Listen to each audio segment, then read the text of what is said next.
Hayden, thank you so much for creating that industry wise breakdown. Here we are trying to build a team for making the Aspire project happen. What is Aspire and what it can do will be the videos that are going to come in the next few series. But what inspired Aspire? Those were the staggering numbers. So we went ahead and pulled out these numbers for 2022, and we've been working with a lot of youth in the industry that are trying to seek employment. And we said it's one thing to hear from them that unemployment is a huge concern, but it is another thing to analyze and sift through those numbers. So for 2023, I have the first quarter's numbers. We're trying to go through the different websites to get these authentic governmental websites and the likes.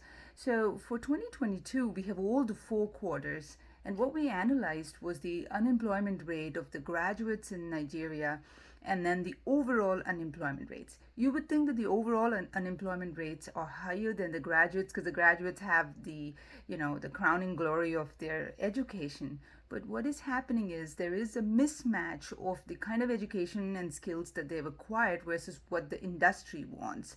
So the staggering numbers are in quarter one, there was 6.2% of the unemployment of graduates, whereas the overall unemployment in Nigeria was 4.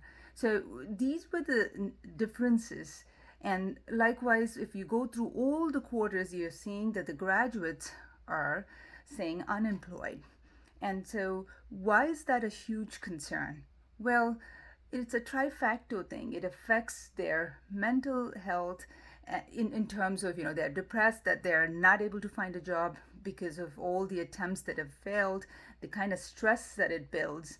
But if that is a huge concern, the next is it is affecting the economy, and that is why we gave you the industry breakdown. So, who are the people that we're focusing is the youth.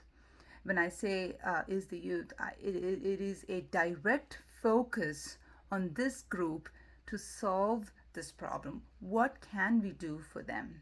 We can empower them and help nurture the possibilities of the various outcomes in the skills development, in the way that they think about skills development, in the way that they can craft their resumes, in the way that they look at opportunities. Sometimes the opportunity is right there, but they don't know if they are ready for that.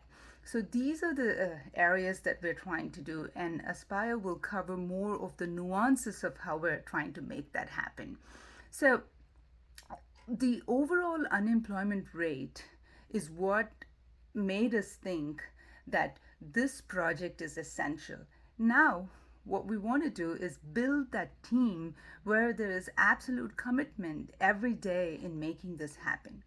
When I say commitment, initially you were not going to right away see people get jobs. You were not going to see an outcome where someone might say, okay, we're ready to sponsor jobs for all of these people. But you're going to see the change in the thinking and the approaches. And the next off would be how the industry is convinced that the set of skills that these folks have acquired are completely effective and efficient in making change happen in the economic development. In the next few videos, I'd love to receive questions from the team as to how we can work together and what is each person's contribution towards making this happen. Thank you, everyone.